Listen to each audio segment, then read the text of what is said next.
Ating binagtas po yung commitment. At ito po yung last part ng ating pag-aaral tungkol sa commitment. May naalala ho ba kayo sa ating mga pinag-aralan sa commitment? Ano ho? Hindi ko na napalagay dito. Isa sa ating pinag-aralan, yung humawak ng araro ay huwag ng palingon-lingon. Ano? Ayaw ng Diyos na tayo ay sa simula lang magaling. Ano? Magsikap tayo hanggang dulo. At kapag tayo nagsikap hanggang dulo, ito yung mapapainggan natin. At sabi diyan ng ating binasa, saan yan? Yan. His Lord said unto him, well done, well done. We cannot expect that words na pwedeng ilapat sa atin ng Panginoong Hesus. Kasi yan po, ay sabi ko sa inyo, ito yung future things. Ito po yung about prophecy, things to come. Ipinagpauna ng ipinaabot sa atin, ipinaunawa yung mangyayari. Na ang Panginoon talaga ay babalik at babalik. Imposible, hindi. Yung prophecy nga niya na siya ipapangana, isang babae, isang dalaga, virgin, ay maglilihi, ay tapos na yun eh. Kaya huwag natin ipanalangin na matupad pa yun. Natupad na yun. May mga prophecy na hindi na tayo dapat nag-expect na mangyayari dahil nangyari na eh. So ang punto ko lang, yung mga inihula na naganap na, ang ating pinupunto, kaya naganap, salitahan ng Diyos eh. Ibig sabihin itong hindi nagaganap na ito, magaganap din katulad ng naganap na. Tama ba? Mga kapatid, huwag ko tayong lilin-ay-lin-ay, huwag tayong tutur-tur. Whether you feel it or not, believe it or not, accept it or not, tatayo ang salita ng Diyos, mangyayari at mangyayari yan. Ngayon, kaya tayo nag-aral ng commitment, kasi merong commendation isang araw ang Panginoon sasabihin, doon sa naglingkod ng tapat hanggang sa siya'y bumalik. Hindi naman tayo sinless. At least, less sin. Amen? There's no such sinless life. Dahil si Pedro nga, nagkanulo eh. Si Abraham nga, nagkaanak kay Agar. Si David, bumagsak kay Bathsheba. Si Samson, bumagsak kay Delilah. Lahat ng mga hero ng mananampalataya sa Hebrew 11, may mga palpakting record. Pero maganda sa kanila, hanggang sa kahuli-hulihan ng kanilang buhay, they serve. Amen? Kaya mga kapatid, given na po yun. Understand po natin na lahat ng anak ng Diyos pwede magkamali, pwede manghina, pero meron pa rin magandang sasabihin ng Diyos kung ikaw ay nagpatuloy hanggang wakas. His Lord said unto him, well done. Kalain mo, well done. Si Abraham, well done. Nagkaanak ng Ismael, well done. Si Pedro, nag-deny 3 times, well done. Bakit? As long nakatingin ka kay Jesus, your performance done well. Amen? Okay. His Lord said unto him, well done. Sabihin, ito'y talagang mangyayari. Sana tayo kabilang doon. Sa mga giver natin, tuloy lang ng pagiging mapagbigay. Amen? Kami bless sa inyo mga pinagsasabi. Pakipalakpakan nga natin ating mga giver. Amen? Sana marami pa. Well, huwag kayong mahili. Serve the Lord secretly, silently. God knows who really we are. Pwedeng sila ay na-mention, pero hindi naman tayo para ma-mention lang sa paglilingkod. Amen? At saka ang Diyos ang nakakasiyasat ng lahat. Pero bakit natin ginawa yon? For us to be challenged. Na hindi in vain ang maglingkod sa larangan ng giving. Amen? Tama ba? So kayong mga nag-iintindi dyan sa ministry ng ating sound system, dyan sa ating outline, dito sa pag-a-usher natin, sa choir, lahat ang ating ginagawa. Ang sarap na isang araw ay mapainggan natin sa bibig ng Panginoon yan. Amen? Well done. Ibig sabihin, pag sabi well done, may ginawa. Alam ka namang, parang isa doon ikakasal. Ito bang babae, ito yung iniibig mo? Kayo magsasama habang buhay. Ay sabi, yes, I did. Sinabihan ng isa, Tagalogin mo na lang. Hindi lang masabing mali ang English mo eh. Tagalogin mo ngayon. Itananong ulit, yes, I did. At least, I did. So, ibig sabihin, yung salitang well done, mabuting gawa. Alam mo, mabuting gawa, huwag kang umurong. Amen? Nangihina ba tayo? Sino dito hindi nangihina? Sasambahin kita ng patuwarek. Nangihina tayo. Pero tuloy lang. Tuloy lang. Amen? Thou good. Siyempre, kaya nga well done, kalapat na yung good. Thou good and faithful. Not sinless, but faithful. Yan, sorry po. Ang aing glass ay nawawala. Faithful servant. Thou hast been faithful over a few things, I will make thee ruler over many things. Enter thou into the joy of thy Lord. Ngayon, dahil sa ang ating pag-uusap ay commitment, at isang araw, January, tayo ay mananata na uli. Sana tayo makatuloy. Amen? Kayo ba'y natutuwang? Kayo nakakatuloy? Natutuwa din ako sa mga workers natin. Wala pang napipigtaw. Baka banda-banda pa dyan. Kasi karanasan na eh. Ang dami pumasok, pag nag-graduate, iisa, dadalwa. Pero biyaya sa atin, nagpaplano pa lang yung iba. Ganun ba yan, mga workers? Asa ba mga workers natin? Tayo nga ang ating mga full-time workers dito at pakitayo natin, pag-pray natin sila. Amen, palakpakan po natin sila. Amen. O, yung iba na andon. Kayo ba'y natutuwa sa kanila? Alain mo, okay. Sige, tayo nga, upo na. Si Brother Michael, natutuwa doon sa kanya yung sinabi, sa kanyang patuto, sa kanyang giving. Itong mga ito, workers na, kung maaari, sila na nang humahayo, sila na nag-aaral, ay nagbibigay pa. Amen? Kaya nga, hindi tayo masisero sa first fruit. Sa amin palang workers, kulang-kulang na 100,000 na. Oh, bakit? Kaya nga, hindi kami na nagtuturo, kami pa nagdi-disciple, kami pa nag-akin ng kahalawa, pero kami pa rin ang giver. Amen? At nakita ni Brother Michael yan.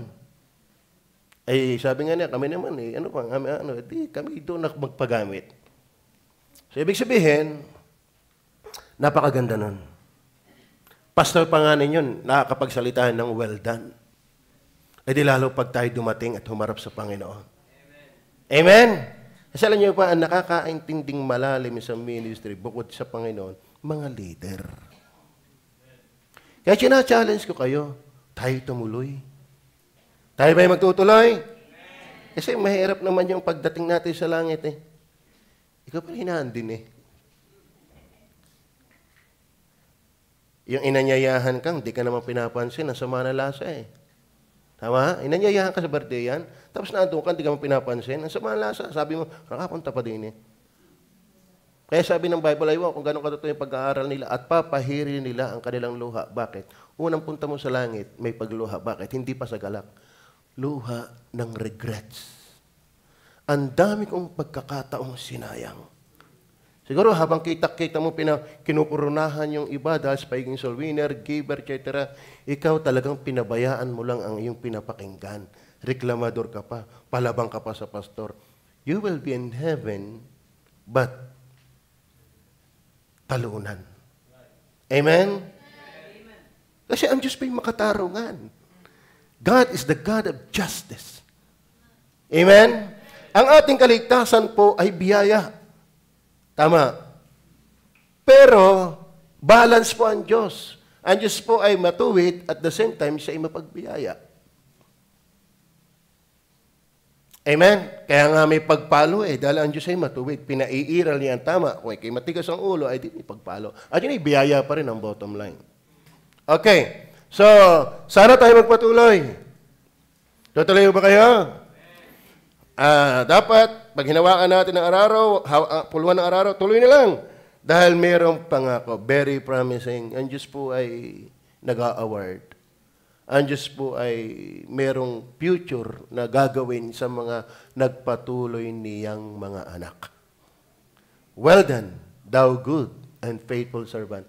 Thou hast been faithful over few things. Kaya wag na tayo maghanap lagi ng malaki. Sadyang ang iba'y binigyan laan ng 5, ng 2. Bakit? Alam niya ang ating kakayahan. Amen? Ang mahalaga, pagtapatan natin yung ibinigay sa ating kakayahan. Huwag tayong mainggit sa marami. Bakit? Mas marami silang pananagutan. Ang matured, hindi na maiinggit. Bakit? Ang talino na yun, kapugin na yun, pero mas marami yung pananagutan. Ikaw, iisa-isa na, inilubog mo pa. Ayun eh. So, yan po ang ating pamagat. And I believe, mga kapatid, ang kinakausap dito na His Lord said unto him, well done, thou good and faithful servant. Alam nga namang unsaved yan. Are you saved? Ayaw ba ang qualified lang na maglingkod sa Diyos ay yung saved? Kaya nga sabi ng Panginoon, I never knew you. Depart, you are workers of iniquity. Ang Panginoon po ay nagtataboy ng mga hindi ligtas. Meron siyang itinataboy. Lumayo kayo sa akin. Ibig sabihin, kahit sila ay gumawa ng dakilang gawa sa pangalan ng Panginoon, sila ay nanghula sa pangalan ng Panginoon, sila ay nagpalaya sa pangalan ng demonyo sa pangalan ng Panginoon, pero hindi pa rin sila kilala ng Panginoon. Kaya ang privilege na maglingkod na tinatanggap ng Diyos ay saved. Kaya mapapasin niyo po dyan sa Matthew 25. Ang Matthew chapter 24, ang kanyang iniisa-isa muna yung yung tribulation period. Yung rapture, yes, possible secret ng rapture.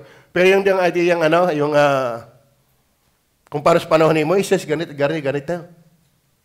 Chapter 24 ang discussion. Pero pagdating dito, mababasa ninyo yung 10 berhen. Mababasa niyo ba yun? Hinahamon ko kayo magbasa ng Bible. Tama? Yung pong 10 berhen na yan, hindi isa dyan si Maria. Ito po'y pagkahalin tulad lang. Ito hindi rin sa church, sa pag-aaral ni Pentecost. Hindi rin ito church. Bakit? Ang discussion ng tribulation period nasa chapter 24. Alam nga namang, pagkatapos ng tribulation period nandun ng church, ito po'y Israel. Israel ito. Kaya mga badal, be studious of the scriptures. Ngayon, ang 25 Israel, hindi porke Israelites, hindi kinakailangan ng oil. Alam niyo mga oil? Merong mangmang na birhen. Bakit? Habang nag-aantay, yung 5, merong oil. Yung 5, wala. Amen. Kung di man kayo nagbabasa, makinig na kayo. At least parang nakapagbasa. Boring ba ang Bible? Beto, tulog ka hindi pa naman boring ang Bible. Kasarap nga may nagkukwento na sa iyo. Amen. Kung hindi mo mabasa, at least may nagkukwento na sa iyo. Amen. Ngayon, yung babaeng mangmang ay walang dalang langis. Nabasa niyo ba yan? Abay, yung 5 sinabihang, kami bigyan mo ng langis. At malapit nang dumating ang ating asawa, sabi, itong aming langis, pang amin lang sapat na. Kayo umuwi muna at kayo magdiling siya ng langis. Ay nung umalis yung 5 babae, saka dumating naman yung asawa. Amen? So kinakausap dito yung may mga langis. Alam mo, ang alipin na kinakausap na dapat magtapat hanggang sa'y bumalik ay yung may mga langis. Ibig sabihin, yung may mga Holy Spirit. Kasi hanggat wala kang Holy Spirit sa iyong buhay, you are not saved. At kung hindi ka saved, hindi iyo yung title ng isang araw, well done. Ano sabi doon? His Lord said unto him, well done, thou good and faithful. Paano ka magiging good ay sinner? Walang mabuti, wala kahit isa. Kaya hindi ka pwedeng tawaging good hanggat wala ka pang Holy Spirit. Amen? Ngayon, ang verse 14 and 15, itong servant ito, tingnan niyo po ang verse 14 and 15. Pakilagay nga natin. Sapagkat tulad sa isang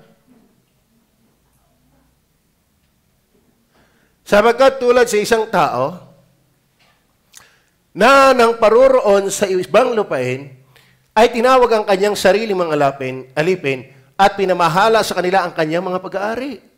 Kaya mga kapatid, tayo ay steward of the Lord. We are not the owner.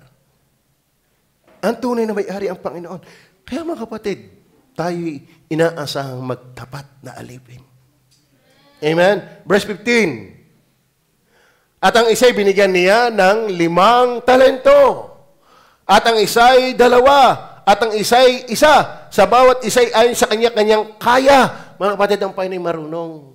Huwag ka nang mainggit. Kaya yan lang ang binigay sa iyo, yan lang ang kaya mo. Hindi naman hinihingi ang Diyos ng marami. Hindi ka mainggit sa marami. Dahil ang hinahanap naman ng Diyos ay hindi dami. Tapat. Tapat lang. Sayang, hindi ako kasing galing ni Brother Albert. Huwag kayong mahilig kay Brother Albert. Nakakatakot nga kanyang buhay. Mas maraming pananagutan yan. Bakit? Binigyan ng talino. Para yung... Ikaw pala nag-asawa na. Oo. Maganda ka. Mababait. Masipag. Maganda. Masipag. Di ka? Kung nasa inyo ang lahat ang M, marami kakagusto sa iyo. Ang pinakamagandang M, madaling mamatay. Ano? Mayaman, matanda, mayaman, bantog, madaling mamatay. So, ang iba, ang dami talaga. Ako, aminado ako, hindi ako maraming tiwala sa ano, Panginoon. Hindi. Hindi ako kasing galing ninyo. Kaunti lang ang binigay sa akin ng Panginoon. At yun lang ang pinagsisikapang pagtapatan. Kasi hindi naman yung dami ng kaya, kundi yung tapat sa pinagtiwala sa atin. Amen? Kasi meron talagang 5. Meron iba, binigyan niya ng 5 talento, ang isa'y 2, at ang isa'y 1. Kaso lang, ang problema doon, iisa na nga, hindi pa ginamit. At nangatwiran pa. Ikaw na may umaayon na hindi mo itinanim, nagalit. Apapansin natin dito, nagalit ang Diyos diyan. Bakit? Hindi sinabing, well done, thou good and faithful servant.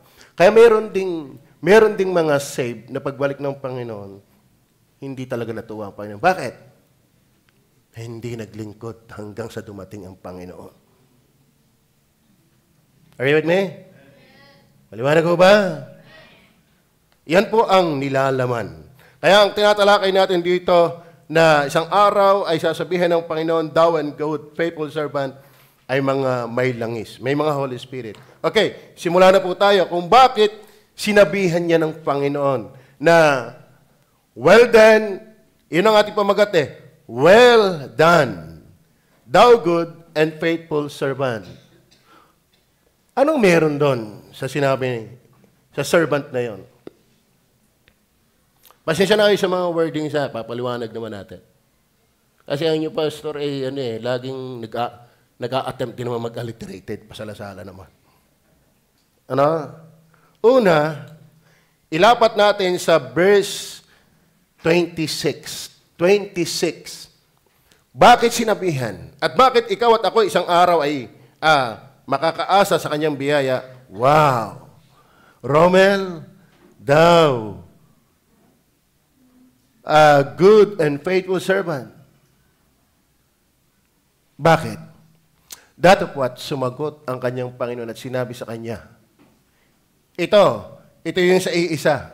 Babalik na rin lang natin ang prinsipyo. Ikaw na aliping tamad.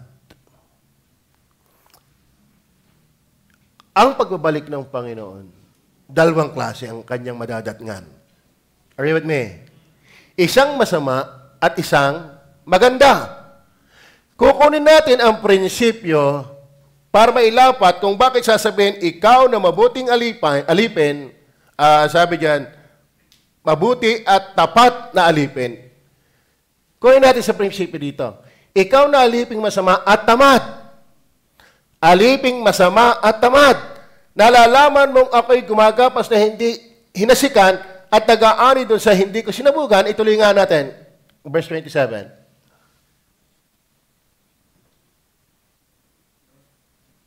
Gayon pala'y ibinigay mo sana sa ang aking aliping nagpangalakal ng salapi at ang sa aking pagdating ay tinanggap ko sana ang ganang akin, pati ng pakinabang. Madidiscern natin ang Panginoon, hindi talaga siya tuwa para sabihin yung sinasabi ng ikaw ay gumawa ng mabuti. Kung hindi ka naman talaga gumawa ng mabuti. At ang pinakamagandang mabuti, ikaw ay naging committed hanggang sa siya'y bumalik. Ang sarap sana, natutuwa ako, nung magpasalamatan, puro mga original. Napansin nyo ba na tayo mag-Thanksgiving? Puro mga original, palakpakan nga natin yung mga yon. Amen? Ang maganda sa mga charter, yung pumirma ng membership, hanggang sa dumating ang Panginoon, membro pa rin. Abay, nakakatuwa eh. Pinangunahan ng Ate Merle, ng Inang Biole, etc. Mga urig.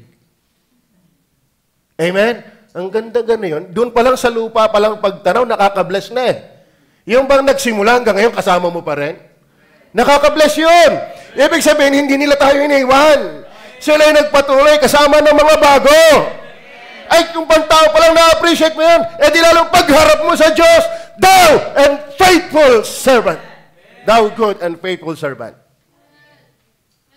Ngayon, anong pupuntahin natin? Sa verse 26, sabi, ikaw na tamad. Baliktarin mo yan. Baliktarin mo yan. Ito nga ay baliktad. Mababaliktad din na inyong isip. Kasi ilagay nyo na nga puntos. Okay, tamay, baliktad ang inyong isip dyan. Amen. Ano yung Pastor Bustling? Yung natunog. Ang idea po ng bustling, full of life activity. Active, busy, flourishing. Ay, ibig sabihin, mga batid, anong meron sa tao? Nasasabihin ng Panginoon sa kanyang anak, well done, thou and good, faithful servant. What kind of servant? Bustling servant. Hindi tamad. Yun lang ang ibig sabihin. Hindi tamad. Hey, are you listening?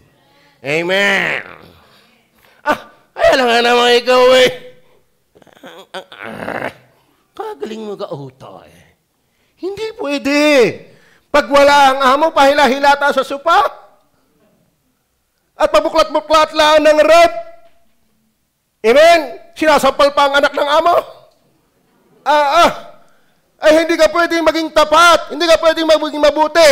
Ikaw, anak ng Diyos, iniligtas, kinahabagan, papunta ng langit. Pero hindi alive. Hindi active. Tamad. This title is not for you and me. Are you listening?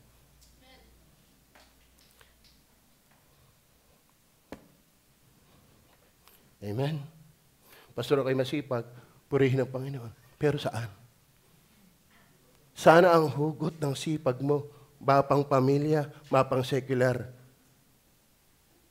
nakahugot sa pangalan ng Panginoon. Amen? Inyong unawain ako. Hindi lahat ng sipag ay sipag. May mga taong kaya sipag, takot. Takot mawalan. Pero hindi likas na sipag. Amen? Ang tunay na sipag, meron at wala, nagawa. Tanyo yung mga mayaman. Ang mayaman ay trabaho pa na trabaho, likas ang sipag. Tama ba? Pero anong punto ko lang, mga batid? Nasipag.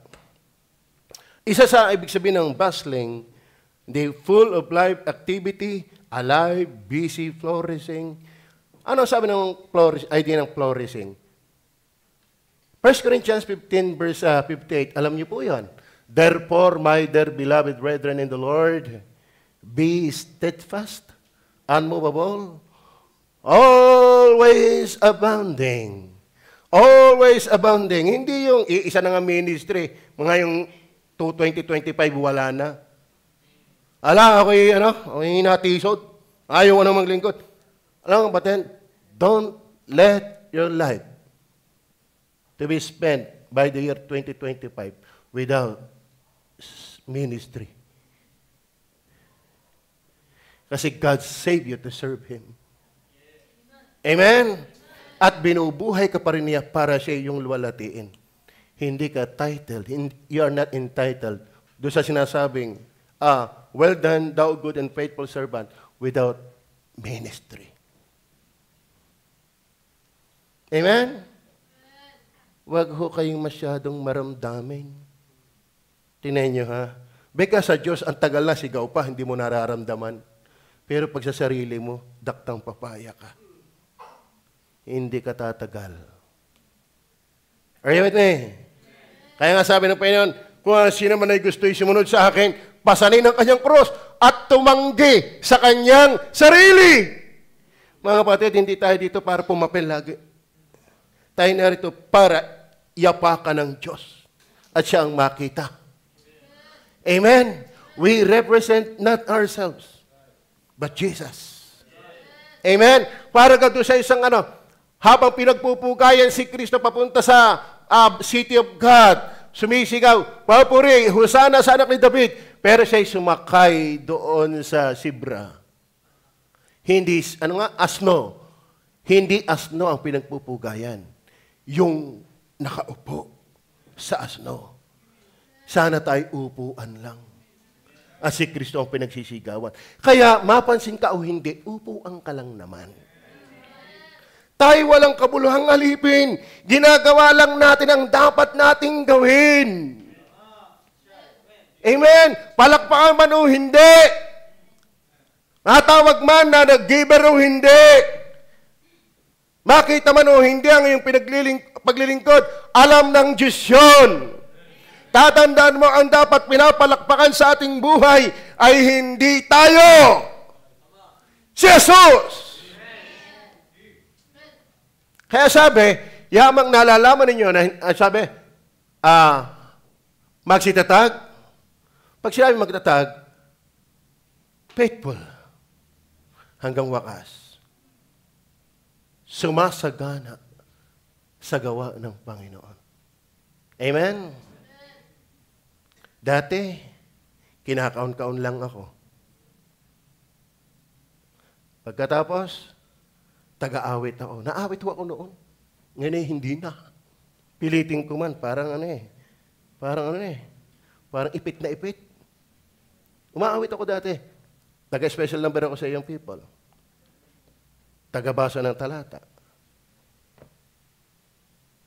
Taga-panalangin.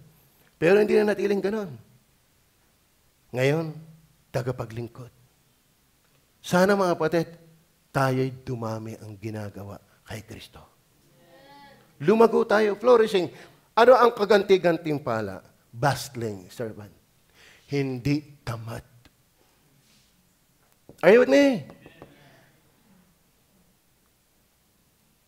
Linggo. Ano araw ngayon? Ako'y nahiya kay madam eh. Nahiya kay madam. Bakit? Tawag na tawag sa akin. Tapos nung mag-video call kami, halata ko, discern kong para may gustong sabihin ng kanyang mukha. Sabi, mami, ano ba ibig mo sabihin? Daddy, oo, tayo mo na ako nag-review ng aking favorites. Mamaya na, birthday ko ngayon. Oo nga pala. Ako'y sorry, mami, sorry. Talaga ako'y sabihin ko sa iyo, nung ako'y dumating kagabi dito, talagang ako'y wala nang kinausap. Patay ako. Nung ako'y magising ng garning oras, ay ako'y nag-review. Naku, panay ang abot ng sorry ko. Ba't ako napapunta doon?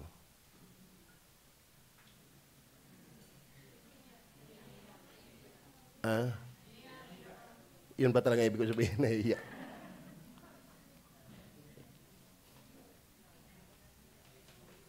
Ano ibig ko sabihin doon?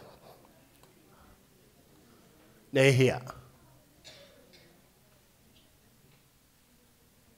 Ayun, yeah. Yan po ang problema ko pa rin ng isip ko eh. Nawawala yung isip ko. Illustration ko sana yan eh.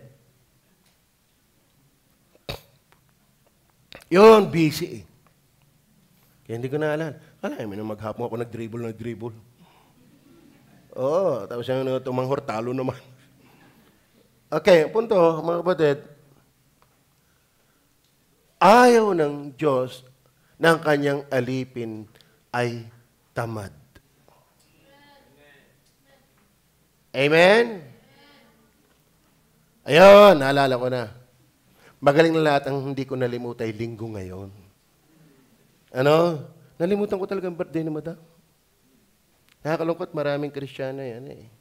Pagdating sa linggo, pangkal. Amen? Papaalala ko sa inyo, darating at darating ang Panginoon. Amen? Tama ba? Ikaw na aliping masama. Yung palang aliping pangkal ay masama. Are you with me? Kaya mga kapatid, kung talagang tayo committed sa Panginoon, huwag tayong tamad sumimba. Amen. Kung walayo ka dito, manuod ka. Amen. Ang mahalaga, ikaw ay laging may attachment sa gawain ng Panginoon. Huwag mong pabayaan. Bakit? Babalik at babalik ang Panginoon. Hindi maaaring hindi. At bawat tayo, isa sa atin ay ihaharap. At magsusulit tayo bilang alipin. Sana lumago yung 5, lumago yung 2, at hindi sana ibinaon yung isa. Yung isa'y tinawag ng Diyos na pangkal, tamad. Masipag ba kayo? Well, pastor, kayo masipag. Sa bahay, ay sa Panginoon. Amen? Always abounding in the works of the Lord. Natutuwa ako, marami ng giver sa church na ito. Amen? Maraming soul winners sa iglesyang ito. Maraming natitrain na leaders sa iglesyang ito. In fact, may lumabas na sa atin. Amen? Natutuwa ba kayo doon? Maraming involved sa choir. Maraming involved sa outreaches. Mga kapatid, huwag kang pumayag na walang paglilingkod. Bakit? Babalik ang Diyos whether you accept it or not. Expect it or not, amen. Pwedeng mamaya bumalik ang Panginoon. Who can tell? Maganda, nadatngan niya tayong naglilingkod. Amen? May prinsipyo dyan, bustling servant. Ano ang prinsipyo dyan? Ano yung Proverbs 3 verse 6? Ano yan? Pakitin nga. Yan. Yung sipag, balanse yan. Hindi puro simbahan. Sipag mo simbahan, pangkal ka naman sa pamilya, tahanan. Pero hindi yung pwedeng puro sipag ka sa pamilya, wala kang partisipasyon sa gawain. Kaya in all thy ways acknowledge Him, ibig sabihin, mapang church, mapang pamilya, ang ugat niyan dapat Panginoon. Amen? Hindi ka tinawag mag full-time. Ngayon, excuse na ba yun para hindi ka maglingkod? Tinawag ka sa secular, magtapat ka dyan. Ang hugot mo dyan, Panginoon pa rin. You still acknowledging Christ in all thy ways. Ay, hindi naman ako katulad ng pastor, hindi naman ako katulad ng brother Henry, ng brother Romel. Ay, di ako magtatrabaho at magsisikap nang ako na may makapag-support ng maigi. Amen? Bakit? Hindi license ang katamaran sa lahat ng aspeto. Sa church, at sa pang-sekular, dapat masipag. Pero ang hugot ay Panginoon. Amen? Ha? Naiintindihan ba ako? Kasi kung naiintindihan mo ako, matutuwa ka. Hindi natuwa, sana ikita ko sa iyo. Amen? Ito pa ang prinsipyo kung bakit ang sipag ay hindi dapat maintindihan natin na ito ay puro Panginoon. Kasi marami nang natwiran kaya nga ako hindi na makasimba sa kasipagan. Mali yun.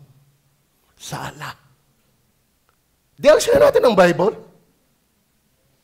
Amen? Kung masipag ka, sabi mo, at iniiwanan mo ang salita ng Diyos, mas marunong ka pa sa Diyos.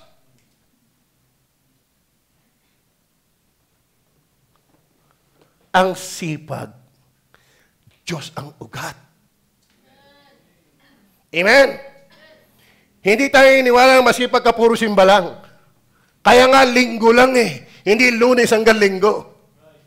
Amen?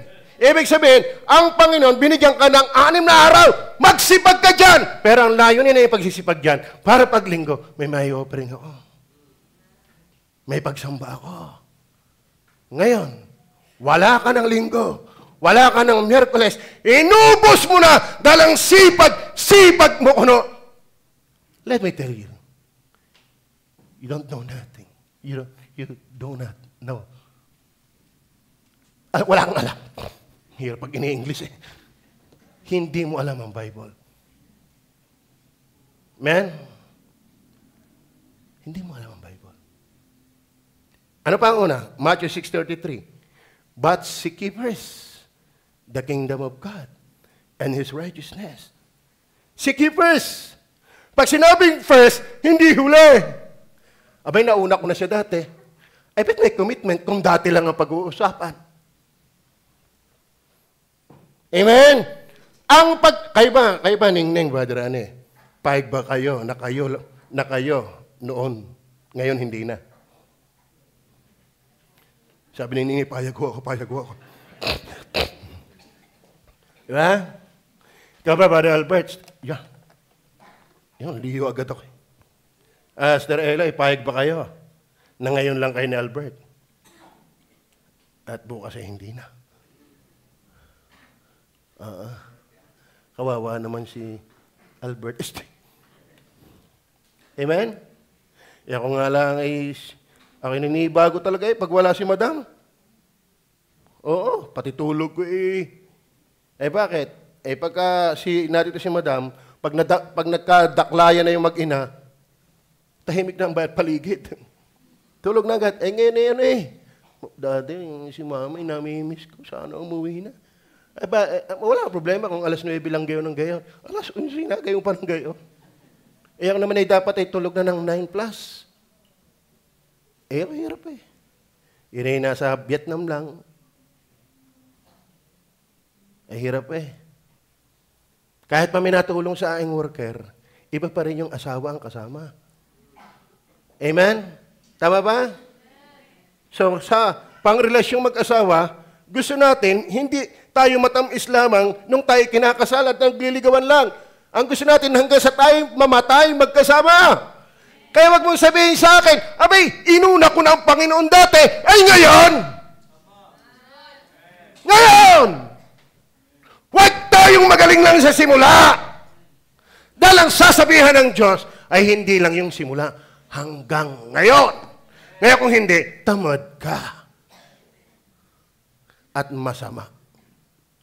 Are you listening? Are you listening? Tisod ka na naman. Alam mo, pag ikaw lang aking alagaan dito, madadami lalo ang iba. Kung ayaw mo, hindi ako apektado. Paano yung ibang gusto? Wala akong paano. Alam mo, I love you in the Lord. But I have to preach the Word. Amen? Amen? Mas matagal ako naging Kristiyano kaysa inyo.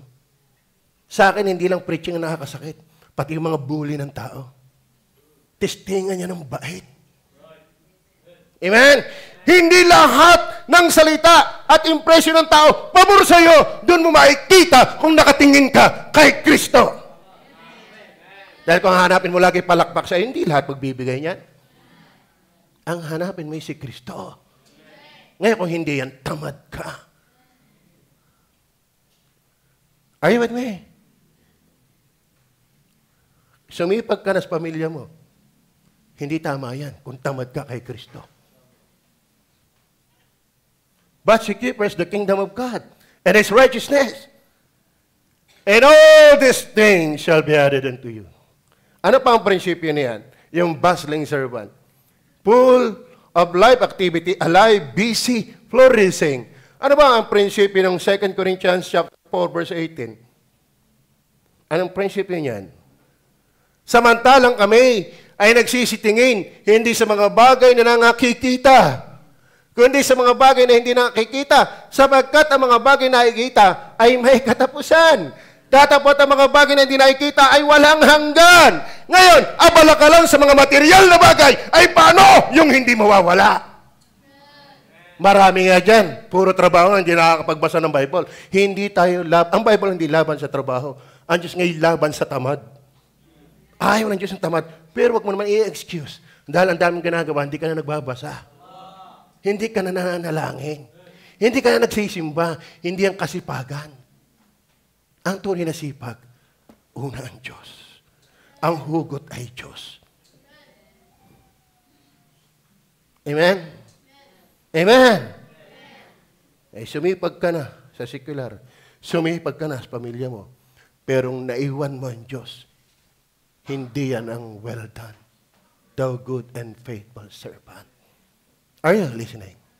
Are you listening? Then number 2, not only bustling servant, but also beneficial servant. Alam mo yun, thou good, well done, thou good and faithful servant. Masipag yan. At saka, kapaki-pakinabang yan. Men, di ka masipag, napapakinabangan. Sino ka, ba't galaging sigawan sa bahay? Amen? Di kaya ang sabi ko silang pasuhin mo sa heck. Hindi ang sumelpon, kaya ng sumelpon. Di ka? Di kaya sabi ko, yung hugasan itong pinggan, hindi yung pakangkakala niya sa sopa. Ba sigawan na sigawan dyan? Kasi hindi tuwa ang magulang sa anak na tamad. Bakit? Ang tamad hindi napapakinabangan. Kaya ang Diyos sasabihin sa iyo, well done, thou good and faithful servant. Bakit? Beneficial ka. Tama? Alala ko si Desa, siya nag-resign sa kanyang company, pero ayaw ng kanyang company. Ano ibig sabihin? Napapakinabangan siya. Si Maricel, gayon din. Si Jerome, ganoon din. Kakatuwa yung magkakapatid na yan. Yung siya umalis na sa kanyang trabaho, ayaw pa rin siya papuntahin, paalisin. Gusto lang niya talagang mag-Japan. Si Nene, ganoon. Makakatawa ito mga yun. Sinuswerte yata kayo ngayon. Di ka? Yun ang maganda mga empleyado. Sila lang ay mag-resign, pero ayaw pa ng kanilang ama. Bakit? Ibig sabihin, napapakinabangan sila. Amen? Kayo ba'y napapakinabangan ng Diyos? Ibig sabihin, may silbi. Are you with me? Para hindi, baka sabihin nyo, gawa-gawa. Basahin natin ang mababa. Sige, bibilisan ko lang ang talata. Ano sabi? At ang isa'y binigyan niya ng 5 talento, ang isa'y 2, at ang isa'y 1, sa bawat isa'y ayon sa kanyang kaya, at siya'y yumaon sa kanyang paglalakbay. Verse 16, ang tumatanggap ng 5 talento, pagdakay yumaon, at pinangalakal niya ang mga yaon, at siya'y nakinabang. Nakinabang, ang maganda talaga yung mapakinabangan. Nakinabang pa ng 5 talento. Amen? Nag-alaga ka ng baboy. Anong gusto mo yan? Huwag na lumaki. Amen? Gusto mo pa nga, gagawin mo patiner. Gagawin mo inahinin. Para pag anak, kalabaw. Lagi ang gusto mong makinabang. Ang Diyos, binigyan tayo ng buhay, ng kakayanan, ng talento, para tayo pakinabangan. Para isang araw, well done, thou good and faithful servant. Para papanibangan kung ikitamad. Amen? Amen? Alam niyo po, gayon din, sa gayon ding paraan, ang tumatanggap ng 2 ay nakinabang ng ibang 2 pa. Verse 18. Patulan po natin na talata. Hanggang saan ba yan? 4 lang naman itong puntos ko 30 ba? Okay. Dati po at ang tumanggap ng isa ay yumaon at hinukay sa lupa. Humukay sa lupa. At itinago ang salapi ng kanyang Panginoon. Mga kapatid, pag may tatago sa Panginoon, dalhin yan. Amen. Pagkatapos nga ng mahabang panahon, mga kapatid, mahaba na din natin paglalakbay. Abay, tayo nasa 2025 na Ay, mahaba-haba na yon. Okay, ipinanganak 1980. Sabi dito pala. Ano? Ay, di ako, ngayon, 16 na. Mahaba-haba na. Ano, mga tatay, 80 na. Diba ha? Pagkatapos nga ng mahabang panahon, ay dumating ang Panginoon. Ng mga alipin yaon. Tayo ba'y alipin? Abay, mahaba na rin panahon natin pag-aantay. At nakipaghusay sa kanila. Verse 20, sige. At ang tumanggap ng 5 talento ay lumapit at nagdala ng 5 pang talento na nagsasabi, Panginoon, binigyan mo ako ng 5 talento. Narito, ako'y nakinabang ng 5 pang talento. Wow. Sinabi sa kanya, okay, verse 20, sinabi sa kanya ng kanyang Panginoon, mabuting gawa. Mabuti at tapat na alipin. Nagtapat ka sa kaunting bagay, pamamalahain kita sa maraming bagay. Pumasok ka sa kagalakan ng iyong Panginoon. Verse 22. At lumapit naman. Sige, pakibasa niyo muna. Basa.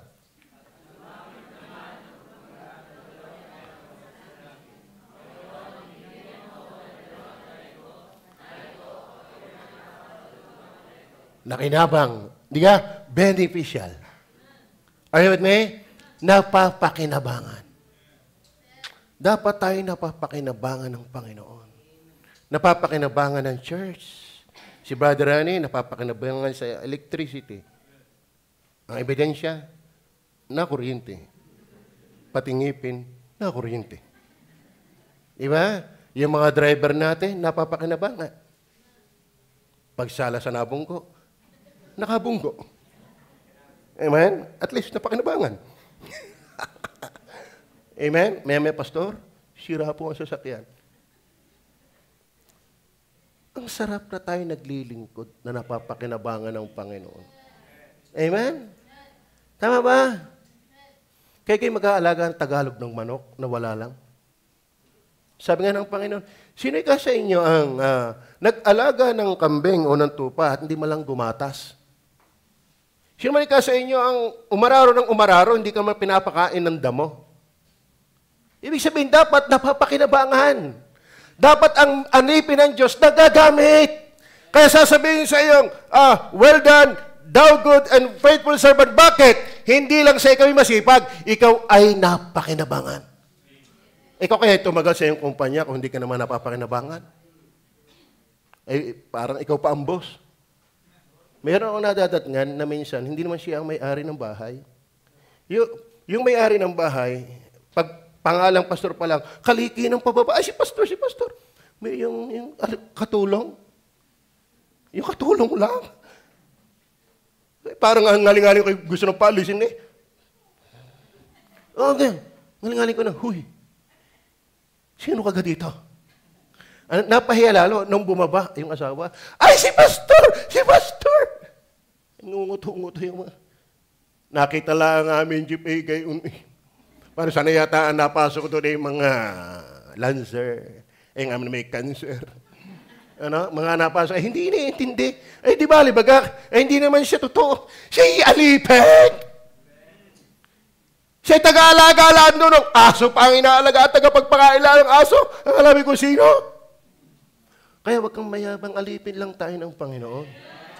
Amen? At tayo po ay humarap ng maayos. Magtapat po tayo hanggang dulo. Mapakinabangan tayo ng Panginoon. Ay, akalain mo, may nangako sa atin, pastor. Paluluwagan ko ang simbahan kung papayag mabili ang lupa. Kung papayag. Natay pa natin yung payag. Digan laking luwag. Salamat may mga membrong nakakaisip ng ganon. Amen? Amen ba? Ang ganda na talagang ang ating isipin, tayo'y magagamit.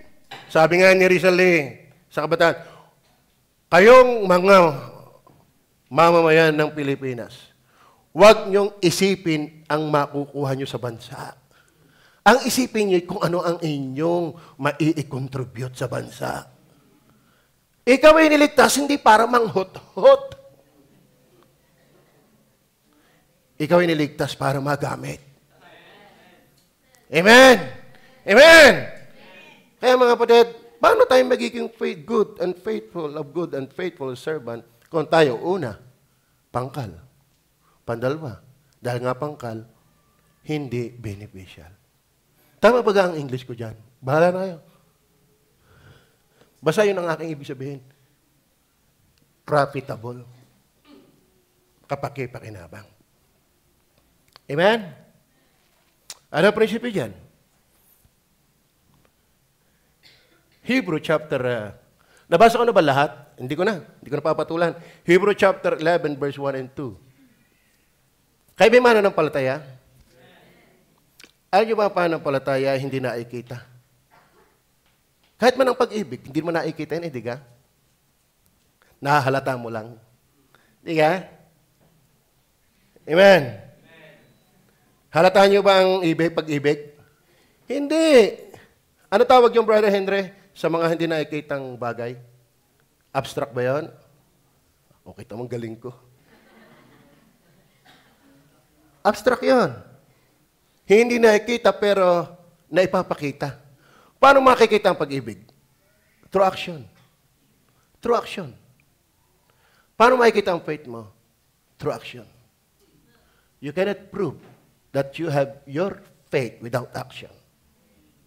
Kaya diyan, ngayon ang pananampalataya ay isang kapanatagan ng mga bagay na hinihintay. Ang katunayan ng mga bagay na hindi nakikita. Hindi nakikita. Pagdating ng verse 3 o verse 2, tingnan nga natin. Sapagkat sa magitan nito, ang mga matanda ay sinaksihan. Sa English, for by it, the elders obtain a good report. Ano ibig sabihin? Kaya natala yung Hebrew chapter 11 na mga taong mga ginamit ng Diyos, napakinabangan ng Diyos as in. Amen? Napakinabangan ba ng Diyos si Abraham? Napakinabangan ba ng Diyos si Enoch? Napakinabangan ba ng Diyos si Moises? Napakinabangan ba ng Diyos si David? Napakinabangan ba ng Diyos si Gideon, si Daniel, Shadrach, Meshach, Abednego? Lahat ng mga characters niyan, napakinabangan ba sila? Kaya naman, inilagay sila sa Book of Hebrew 11. Dahil napakinabangan. Kaya mga batid, napakinabangan tayo. Amen? Amen? Dahil babalik ang Panginoon. Huwag mong itago ang iyong talent. Huwag mong itago ang iyong gifts. Ipaggamit mo. Ipaggamit mo. Meron dito, nagtapos ng course ng education, ipaggamit mo sa church. Iba'y engineer. Ang iba'y bungkal. Pamumungkal. Sa inyo na lang. Doon ka na lang mamungkal. Ipaggamit natin ating buhay hanggang sa kanyang pagbabalik. Amen? Kita mo si Brother Jander na magpasalamat dito. Oh, dati hindi nakaka-English. Akala mo na may nakaka-English na ngayon. Di nga? Nga naman. Kasi yung isa, pwedeng palaguin ng Panginoon. Ako ngayon walang alam. Utoy. Sa totoo na. Ang alam ko lang na English ay the end. Bakit? Pag ako nanonood ng pelikula, yun na nakalagay, the end. Ano ibig sabihin? Simula na. Oh. Kaya may napakinggan ako, yung palang Lord ay Panginoon. Eh ako gatawa na eh. Ako din. Kaya ang hanap ko ng babasahin lang ay puro Tagalog. Bakit? Talagang wala akong maintindihan pag-English. Pero biyaya ng Panginoon. Talagang pag ikinagpapatuloy, nag-ililingkod, ang Panginoon, bibigyan ka.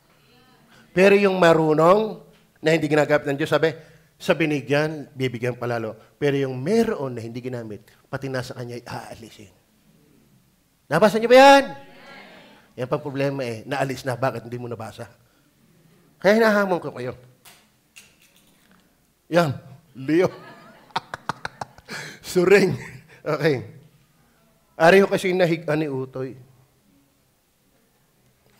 Nahigan. Pakibasa. Ano nang ating punto? Number 4 na tayo, para matapos na ako. Number 4 na tayo.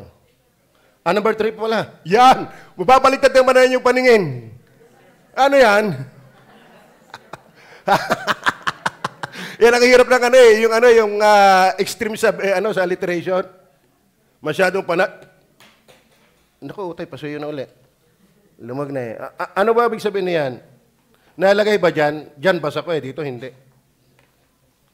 Nalagay ba ang ibig sabihin ng bonanzas? Basahin natin yung binigay na, ang haba na naman eh. 15 to 23. Diba na, sandali lang po. Kakabit ko lang.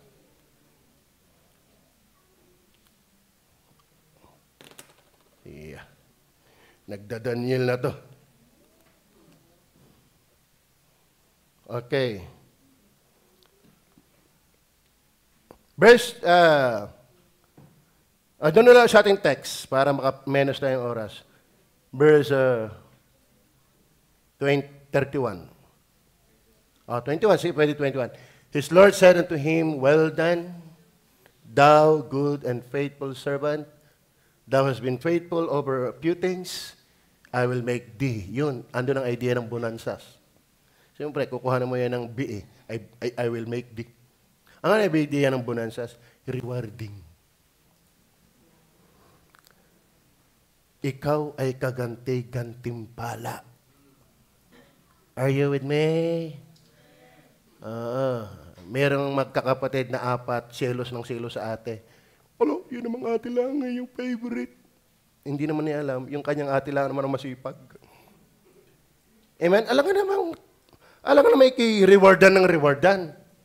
Ay ang hati mong masipag, ikaw na may pakakangkaang laan diyan. At di, ikaw ay binibigyan ng lesson na ikaw gumaya sa ate mong masipag para ikaw ay mariwardan. Are you with me? Yung iba nahanap ng papel maging sa church, hindi naman kapapel-papel. Tama ba? Giving, hindi nagbibigay. Hindi nasama sa outreaches. Hindi naman nananalangin. Hindi man lang nagpo-post ng verse. Pero laging gusto yung recognition. Hindi pwede yun. Kung sa lupa, hindi pwede yun. Lalo pagharap mo sa langit. Mas nakakatakot yan. Amen? Amen? He is Lord. Sige. Pakibasa na ulit ng verse natin. His Lord said to him, well done, thou good and faithful servant. Thou hast been faithful over few things. I will make thee ruler over many things. I will make ruler over many things. Ang ibig sabihin niya, mga kapatid, ng bonanzas na yan, ikaw ay rewarding.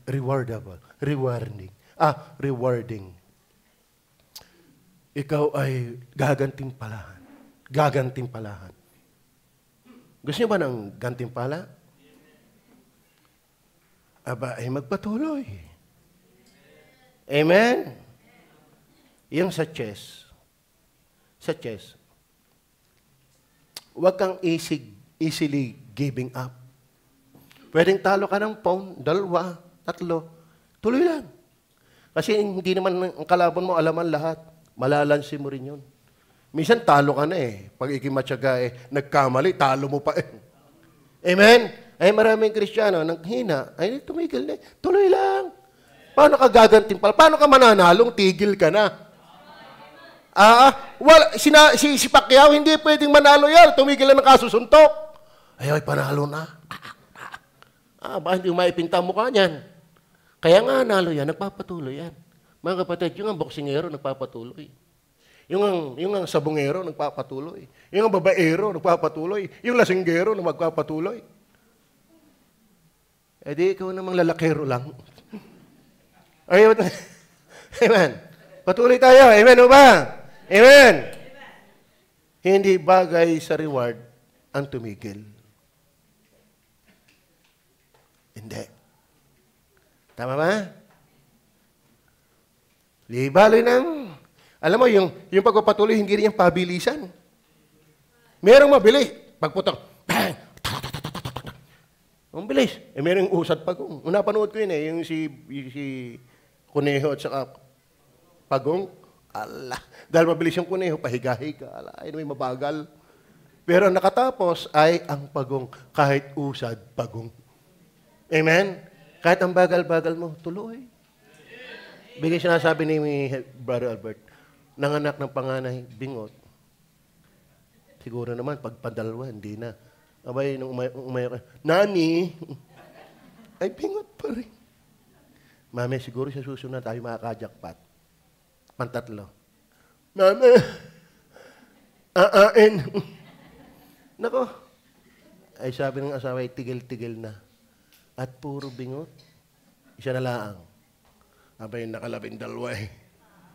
Tuloy. Ay, doon ang salitang, tuloy ang pamimingot. Amen. Tuloy ang pamimingot. Ay, wala na yung mumingot. Eh, mga batay, yung ngayon, mamingot-mingot, ay tuloy-tuloy. Amen. Ay tuloy-tuloy eh. Malakas ang fighting spirit. Hindi lalo pag sa Panginoon, mapansin ka o hindi.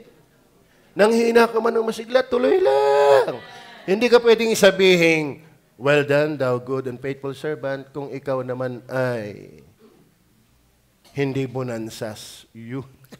Akalaan niya, may pang-scrabble na kayo. Bonanzas. Ibig sabihin na yan, ikaw ay kaganti-gantimpala. Ikaw ay, sabi niyan, ano yan? I will make thee ruler over many things. Amen. Then last, praise the Lord.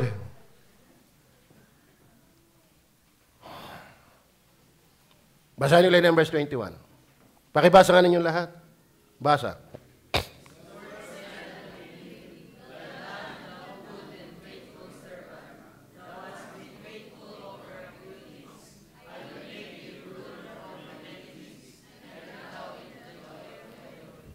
Pansin natin po na yung, enter thou into the joy. Wow. Hindi into the joy.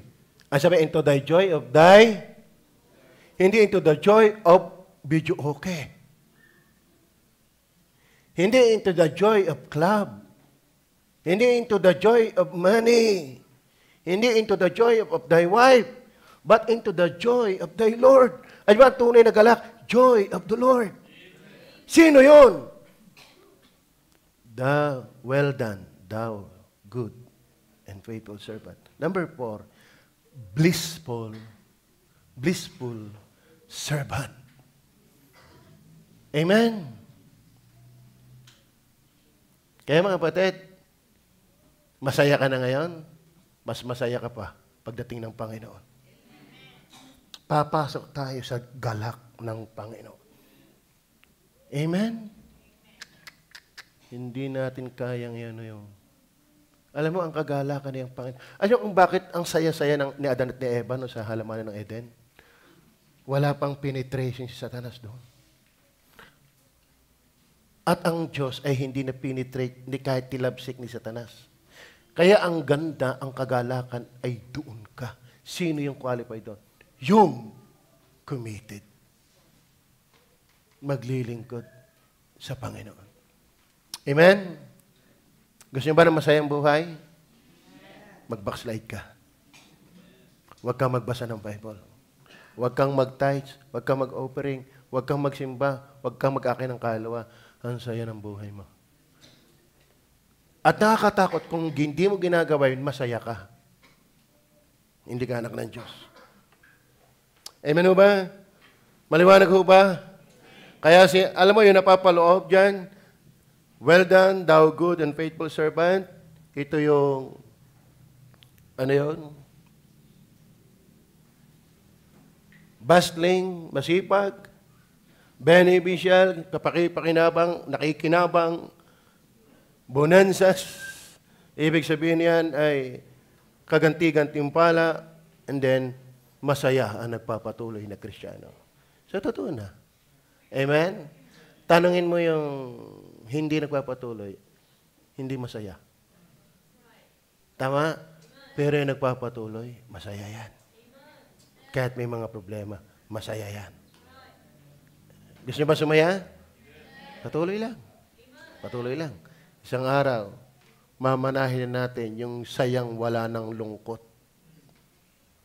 Sayang wala ng iyak. Sayang wala ng kapintasan. Sayang wala ng kamatayan sa piling ng Diyos. Pero ngayon, nalalahukan pa yan ng mga problema, pagsubok, pagkakamali. Kaya tuloy lang. Huwag mong hayaang ikaw ay makain na ng kalungkutan ng problema. Clear ho ba ang mensahe? Kaya nahamon ko po kayo bago mag-January, maghanap kayo ng inyong ministering ikukumit ang iyong buhay. Huwag mong gugugulin ang year 2025 na wala kang ministry. At kayo namang merong kinuhanan na ministry, huwag lang ang habol nyo'y mapasama sa picture. Pagkatapos ng commitment, wala na uli. Kaya ang biyaya talaga, may giting talaga ang nakakatawid na narito taon-taon. Biyaya yun eh. Madali. Kahit sa nababautismuhan, biyaya yun nakakapagpatuloy. Yung iba hindi na nagpapakita. Tinatawagan ko, hindi man lang ako niriring. Hindi man lang ako sinasagot, ring lang pala ng ring. Nakakalungkot. Tapos gusto palangit, gusto gintin pala. Hindi pwede. Ang Diyos ay makatarong ang Diyos. Maliwanag ko ba? Tayo ba'y sama-sama ulit sa 2025? Kayo ba'y masama loob sa akin? Ay ang mukha? Ang labas? Ako ay willing. Magsabi sa inyo kung kayo galit sa akin, nahingi ako sorry. Kung kayo nasaktan ko, sa the way I praise, walang problema. Walang problema. Pero huwag niyo lang papakiusap sa akin na huwag ako mag-preach ng Word of God. Pero yung idea ako nasaktan, pasensya na. Dalawang kapatid hanggang ngayon, matatapos ulit 2025, praise the Lord, hindi pa ako naliban ng pagpipray sa inyo. Gano'ng kabisig na. Yung ako'y pupunta ng basketball, kami gumising. Ang dilim ng aming alis ni Brother Michael. Madilim pa kami. Nung kami dumating dito, dilim uli. Pero ako hindi nakapanalangin na bago kumalis. Araw-araw yon. Hindi madaling gawin yon. Tapos magdadamdam ka lang, nakapangaralan ng tamang preaching, magdadamdam ka, kahiya ka naman. Be matured. Amen. Be matured in the Lord. Tayo magpray.